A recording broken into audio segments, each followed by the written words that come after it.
I'm Julie Bullitt. I've been a family therapist for over 30 years. I'm David Bullitt. I've been a divorce and family lawyer for more than 35 years. Together, we have been married for more than 37 years. In our professional practices, the two of us have been witnesses to individuals and families struggling with life's most difficult challenges. In this podcast, we will talk about the conversations we have had, The conversations we should have had. and those that every relationship needs to have in order to find success, happiness, and fulfillment. This is Conversations for Couples. The podcast.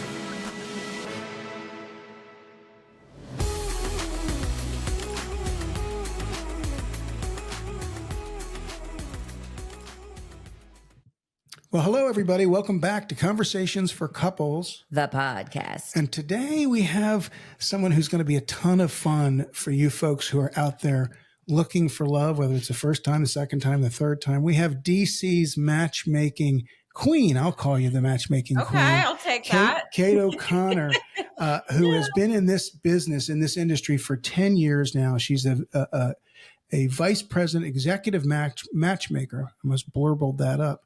Vice President Executive Matchmaker for the Select Date Society. And her job, which she specializes and focuses in and loves doing, is connecting high net worth individuals from all around the world with their special persons. So welcome aboard, Kate. We are really interested in digging in with you today. Yes. Well, I'm excited to be here. Thanks for having me. Yeah, absolutely. So, Kate, we met you It's been a several few years ago at one of the TV stations. Yes, it was during the pandemic, I think. It was like a little bit before because we were in studio, I think, right before it happened. Oh, that's right. It was. I think it was December, January before the pandemic, and either at Fox or at WJLA. I can't remember which it was. I don't recall. One of those. I think it might have been Fox, but I don't know. Yes. No, we hit it off. We met you and you were like adorable, and we loved what you did because it sort of tied into relationships and what we do in a different way. Yeah. So let's sort of start at the ground level, right? Okay. What's the process for someone who wants to work with you? What do they do? What do you ask them to do? And then what do you do to try to help them find that special person, as you like to call them?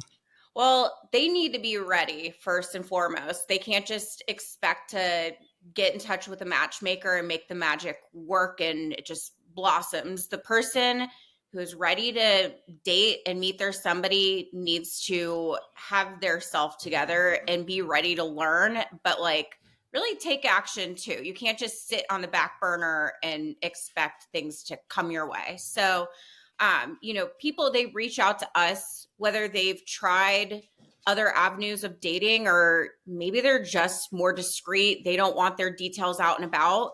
So they reach out to us and, it's a two-way street. We need to make sure that we can work with our clients, and everybody has a list of what they're looking for. So we want to make sure that we can actually make our clients successful. Otherwise, we won't work with them. We can definitely refer out to whoever is going to be a better fit as far as matchmaking or a better service. But just in terms of what we do, we definitely want to get an idea of what their goals are, what challenges maybe they've been having right now in terms of dating. A lot of what I've recognized in the last couple of years of being a matchmaker is a lot of our problems with dating and relationships tend to stem back from like early childhood. So we talk a lot about how you were raised. How did you get to where you're at today? But really it's also like we're family with our clients. We get to know them very well. This is not something where we want our clients to just expect to talk with us once a month. Like we're in touch. We want to know what's going on outside of personal life too. But we really cut to the core of figuring out what that person needs, maybe an area that they're a little bit afraid, and help them step out of their comfort zone. But we're not here to just lead the person to, figure it out for themselves. We want to lead them towards success and help them in that sense. So it's not a situation like where someone comes in and you give them a book with, with 12 Facebook profiles and say, pick one of these people. Right? No, we were just more sophisticated, obviously. It's Yeah, yeah, no, two truths and a lie is not going to lead you to your partner. yeah. It No. almost sounds like you do a little bit of therapy, like a little dive into like past, because Yeah. we all have a past. We all come to relationships with our own past. So I wanted to ask you, well, I have so many questions for you, but in terms of, we talk a lot about, and I notice as a therapist, different attachment styles. Yeah. So is that something that you know, kind of see and dive into, Oh, you know, yeah. are people avoidant? Are they anxious? And how does that play in? So how do you kind of, as a matchmaker, you know, address those issues or incorporate? Yeah. Sometimes our clients will call it out and it's something that they've worked on and they know what their attachment style is, but more than likely, a lot of our clients don't know what their attachment style is at first. And we really don't know what that looks like until they have started dating and experienced. Maybe they like somebody and they really have hit it off, but it's the communication styles that they got to figure out for themselves, you know? Mm-hmm. So being the third wheel, I would say, on the other side of just watching that, you do get a sense in terms of what somebody's attachment style is. But another aspect that we utilize just while working with our clients, so we understand them, it's not necessarily something that we relate with dating, but the Enneagram is really helpful for us to see where they are in terms of their personality, because we all do have some strengths and weaknesses. The Enneagram is really good at pointing What is out. that? What is that? I've not heard that before. So it's a personality test, I would say. It's one of the many that's out Mm-hmm. there, but Mm-hmm. there's lots of different aspects out there. It really does determine, though, what your personality type is, Mm-hmm. and maybe some areas that you could end up self-sabotaging, Mm-hmm. or some areas that, like, you're just not vulnerable. Maybe you are just, you like to sugarcoat things and make everybody happy. Like, everybody has a different way that they want to come across. And so, you know, taking the test, most of the results are very accurate unless the Mm-hmm. person has a different identity, you know, internally. But for us, it helps us when we're able to see the weaknesses, Mm-hmm. because if somebody's not able to be vulnerable or they're afraid to be vulnerable, Mm-hmm. that's an area that we might need to like dig a little bit deeper and push a little bit more Mm-hmm. to get that person to open up. And honestly, we start off any membership that way with our clients, with doing the deep dive in just past history and tying in the Enneagram. It's a good baseline Mm-hmm. to start and then see how it develops along the way. That's very cool that you do that. So one of the things that I would say we see, you know, like in David's office as a divorce lawyer, in my office as a therapist, and then together in the, you know, relationship coaching that we do, is that a lot of people are conflict avoidant Mm-hmm. and they don't know how to dig in and have conversations because they sometimes just turn into really uncomfortable, you know, moments, or you know, just go down really quickly. Yeah. So a lot of people will be like, you know, sweeping things under the rug and not really addressing. And then what happens is an explosion or a, you know, divorce lawyer consultation kind of thing. Yeah. So is that something that you see that you can kind of pick up on in, you know, in the personality test thing, and Yeah. that you're like thinking about as a dating coach and a Yeah. matchmaker?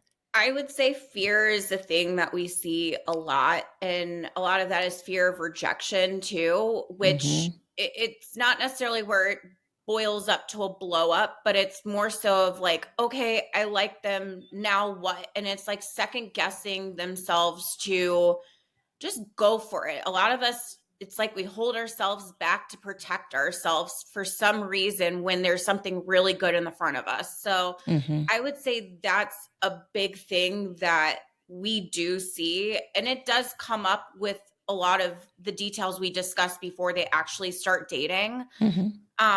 On the flip side of that, though, you will have a person who's like got it together. They've done the work, you know, and they're starting to see somebody. And it's like 3 weeks into that relationship, they start freaking out because they've been triggered by something in the past that they Yes. did not realize was a problem, Mm-hmm. or Mm-hmm. that it would butt its way back in. And it always does. It's just like being prepared for that to happen and being okay with it, and hopefully being okay to be vulnerable with your partner, because communication again is key with everything that we do. So Yeah.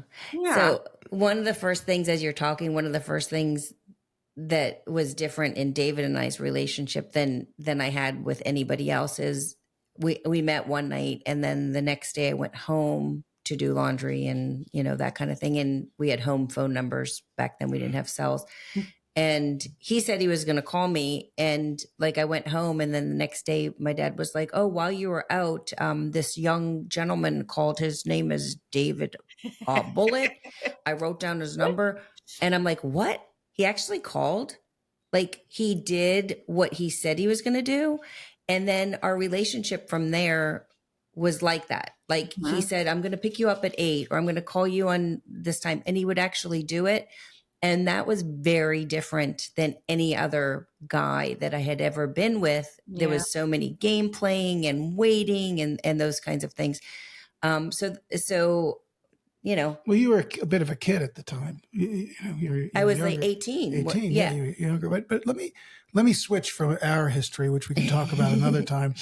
Why you work with high net worth folks? Why would somebody who's got a lot of resources need a matchmaker? They have the ability to outsource it. It's not that they are desperate and that they need somebody, but again, a lot of our clients being high net worth, they are public figures.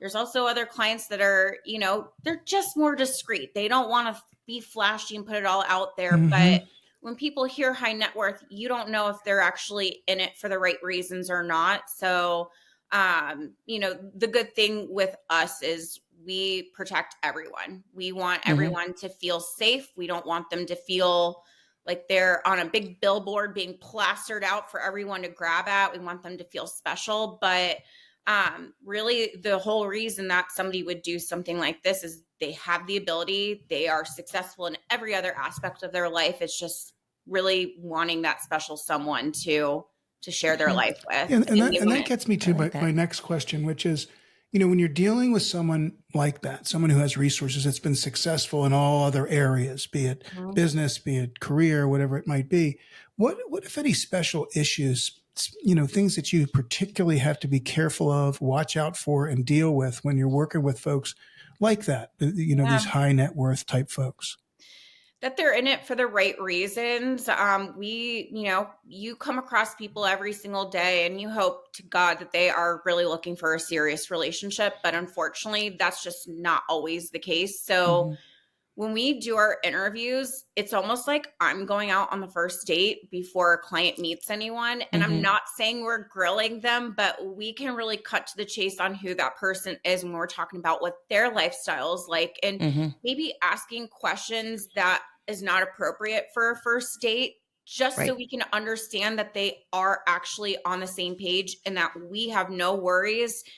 They can go sail off with our client, and like the rest is just about chemistry. So, and what about unrealistic expectations in relationships? Because again, we see a lot of that.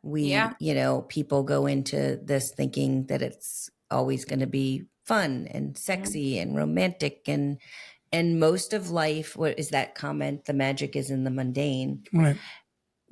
Most of the stuff that it goes on in relationships is the small stuff. Yeah. And it ain't always pretty.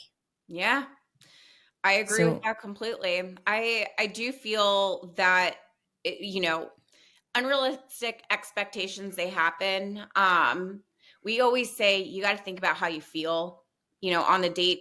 Take everything out of it. Take your preferences out of it. Let's just say you're strolling across town and you see a bunch of people out there.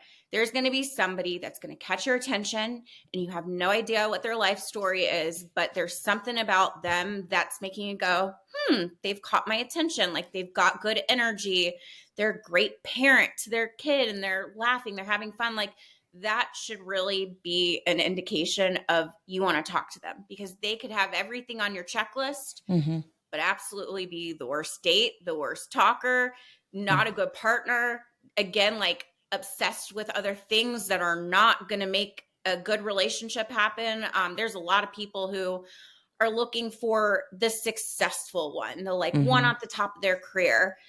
Sometimes that means they're married to work though, so Mhm. it's really figuring out again, are they actually serious about finding their person? Like, do they feel like they've hit every level? And it's more so now about focusing on self and just looking out for that person and building your future, whether that's starting a family or just having your travel partner for life. Like, you want to do that with somebody that makes you feel good, not just somebody who's at the top of their career. It Same thing sounds with like height too. it sounds to me like you need to convince folks that this is not a checklist type of thing. Yeah. I like blondes. I like people who, when Mhm. here, I like the beach. They have to like this. They have to like Yeah. that. So you sort of have to talk folks out of that checklist sort of mentality, right? And Yeah. like you said, look for what makes them feel good. That's got to be an interesting discussion, I imagine, that you have with people. It definitely is. And I think it can be uncomfortable at first. But if you think about it in the sense of dating as the scientific experiment, I know that sounds crazy, but like if you don't experience different people in your life, then how the heck do you know that that's not right for you? Like, Right. Mhm. when people say, okay, I'm 5'3" and I need a guy who's 6 foot, like, are you telling me that there's somebody that was shorter than that could not fill up your love tank and make you feel good? Like, nobody says yes to that, So it is definitely a big reality check there. But you're not going to learn until you experience it. And a lot of the times people do explore, they prove themselves wrong. And I would actually even say that every single person we've had successful at Select Date Society, what their list was is not necessarily who they ended up with. It's Mhm. always a little Interesting. bit different. Interesting. So, one of the things that I've seen over the years, and this is just an interesting kind of phenomenon, is people that have difficulty flirting and being playful in Mhm. relationships. Either maybe they were raised a certain way, religion got into their head, or their parents are still, kind of thinking about that. And is that something that you work on with your clients? And tell me a little bit about that because I'm curious, like, how do Yeah. you teach somebody to flirt? No, it's definitely, people need a little bit of assistance flirting because I do feel, I don't know if the pandemic changed this, but again, it's something I just noticed in the last couple of years is sometimes people can be going out on dates like they're going out with a coworker instead. Mhm. So it's like too serious and not flirty. And it is all about body language and eyes, looking at each other and not being afraid to laugh. But I think also being able to flirt is being your authentic self and not trying to be somebody that you aren't. I feel like that's when people start creating a scenario that's not going to work out for them at the end of the day. So definitely resources is also really important. There's so many good videos and podcasts out there. Matthew Hussey is amazing in terms of like just talking with women too from a man's perspective of what Mhm. they want. And it's not somebody who's serious. It's somebody who can be playful. And Yeah. honestly, even if you say the wrong thing and they're not totally into it, it's probably not your person. So it's just not being afraid and just Mhm. going out on a date like you're going out with your best friends. That's flirting. Yeah. Yeah. We do a lot of that, and we've been together for, or I try to anyway. He flirts all the time, All the like time. every day, 24 hours a day. That's never Well, been an issue for But him. what do you do with folks who come to you? And I got to assume that people are coming to you in part because they feel unlucky in love, right? They just mhm. can't. I just can't find that person, and they're not out there. And this is sort of a last ditch kind of effort. Mhm. What do you say to those people who come with that sort of attitude and baggage? I guess to a certain degree. That they're not alone. I think everyone goes through it. You have to look at the success stories to feel inspiration because everyone has a Mhm. story where they've been heartbroken or like it's not necessarily where they don't feel deserving of a person, but maybe they just haven't found the right person at the end of the day. They haven't felt the love they've been looking for. So it's just getting around to the idea that we all go through ups and downs, and some people, they have bigger puzzle pieces to put together than others. Like there's others that are very lucky and they find themselves really young and it just works and it clicks. But Yeah. a lot of people are not that lucky, so you Yeah. just got to go with the ebbs and flows of life. Yeah. So let's talk about you. Wait. I got another question for you. I'm okay. going to save her for last. Okay. I have another follow-up to that. Okay. Because we do talk to a lot of people, who are sort of second-time arounders, right? Mm-hmm. Either they lost their spouse for health reasons, someone passed, or they're divorced, whatever it may be. And do you have clients who are in that sort of position? Oh yeah, And a lot of. I figured that. And so, Mhm. so give me a little bit about, what special issues, how do you work with them? Because a lot of those folks will say, I'm going to assume, I don't want somebody like the person I just spent 22 years with, or alternatively, I want someone just like my ex-wife who passed, a year or two ago. So tell us a little bit about how you work with those kinds of folks. Yeah, I think it's challenging because if you've been married to somebody and maybe it did happen unexpectedly, you probably didn't visualize your life being alone. Like you have always had them as your second half, So I think a lot of people will compare their past partner to who their future is going to be. I think in a situation where if a spouse passed away, that's tricky, because you have to be, again, open, and you have had to do a little bit of work before you just start dating after you've lost somebody. Mm-hmm. But I think when somebody has gone through the divorce, they probably had a little bit more time to see that this was coming. So, it's tricky, but I think just knowing that it's not going to be something that happens overnight, that you're going to be in a relationship and this feeling is going to go away. I'm a firm believer you can have more than one soulmate. I think we have quite a few soulmates out there. It's all about timing and just what is going on in life. But every situation is a little bit different. So depending on that person, they might need a little bit more TLC. There's other people out there that are like, let's go, let's do this. They're ready.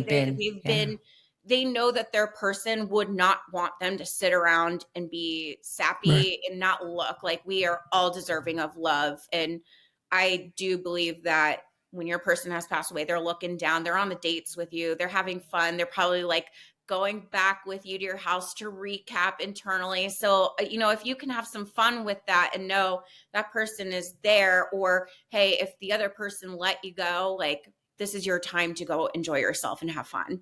That's awesome. Yeah. Okay. So now we get to the biggest match that you've made any time recently. So tell us about your situation. Yeah. So when we met you, you were dating. Yep. You were looking. So tell us about your journey. It's been an interesting journey. And I feel like being a matchmaker, you can see through a lot of just everything, So I've always been a person where if I talk with them in the first couple of minutes, I was really easy to write people off. I was very guilty of that. But I also probably didn't practice what I preached there for a bit. And I would take long extended periods of just not dating. And I don't know what got into me, but right before I met Pete, I made a deal with myself and I was like, I'm going to do this the right way. And I created healthy boundaries so that people did not think that they could just absorb this energy and that I would be okay with that. So I wanted to make sure that I had a couple of dates with somebody before it really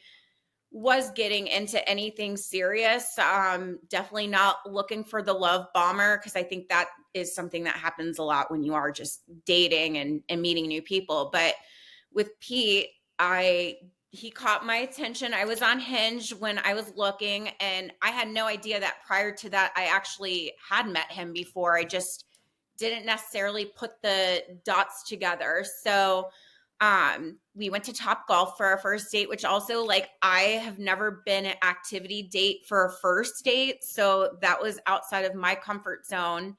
And it took us a little bit of time to warm up, but 30 minutes into the date, it started getting flirty and playful and not so serious. And that's Pete and I are complete opposites. We're both goofballs, but I can word vomit everything out. And I think he was not completely used to that at first, but I think because I was able to do that, he was able to do it right back to me after a little bit. It was just building some trust with one another. But, when you were saying that you're used to guys kind of playing games and toying around, I sure was expecting that with Pete. I was like, he's a confident guy. I don't know what's going on in the background there, but he called me all the time and like checked in on me daily, which you always are like, where's the guy that can call me? And here he is, doing that. But I loved his lifestyle that he had. He's like such a hard worker. He's, Greek, and he's very close to this family, which is so different for me. I grew up loving my big fat Greek wedding, and I feel like now I'm actually living my big fat Greek wedding. I'm like the Aiden, or I don't know what his name is in the movie, but are you using Windex on everything now? No Windex, but a lot of olive oil and like a lot of delicious Greek salads are now in my life. But he was the person that truly proved my worries and men were wrong, and like that I could let him in, and he's the protector that I've been looking for and best travel partner ever. So, we've had a lot of fun over these last 2 years, and we went to Greece and made it official. So it's been we saw that. We followed your journey. We're really, really happy for you. Yeah, we're so excited. And you can see it when you talk about it, how happy you are. So it's just been terrific. And we so appreciate you taking the time today. I think there's a lot of people that can learn a lot from you, whether they've been married before, or whether they haven't, or whether they've been in a relationship, or whether they haven't. And if the folks out there who are listening, what's the best way for them to get hold of you? Now, everyone out there will include all this in our show notes, but while we have you, Kate, what's the best way for folks to get a hold of you? Yeah, we have an inquiry form at selectdatesociety.com, and that's for people who are either interested in becoming a client, or maybe you want to date our clients, you want to be in a potential. So there's a form where you can fill that out and put in all of your details that's helpful for us, and we can touch base. You can also message me on LinkedIn under Kate O'Connor, VIP Matchmaker with Select Date Society. Just send me a message. I utilize that a lot. But those are the best ways. We do have social media as well that I would say follow along, because we definitely give a lot of great tips. The owners of our company, Sandra and Amber, are phenomenal. I actually can credit them to my relationship with Pete, because when I started working with this company and using their tips, I started taking it on. So again, a success story outside of being a client, but they know their stuff. So we've all been in the industry forever, but those two ladies have been in separately 25 years, 50 years together each. So nice. They know a lot of matching. That's awesome. That's awesome. Well, thank you. Thank you so much for coming on. And for everyone out there, we are The Bullets, TheBullitts. We're at our website, thebullets.com. We're on all social media platforms and at The please Bullets. Subscribe to the podcast. Yes, please give us a subscribe, and reach out to Kate if you're looking for love, because she's the one that can help you find it. Definitely. Yes. Thank you again. Thank you this so is much. Conversations for Couples, the podcast. Julie Bullitt is a professionally licensed clinical social worker and family therapist. David Bullitt is a divorce and family lawyer. Julie is not your therapist, and David is not your lawyer. This podcast is meant for educational and entertainment purposes only.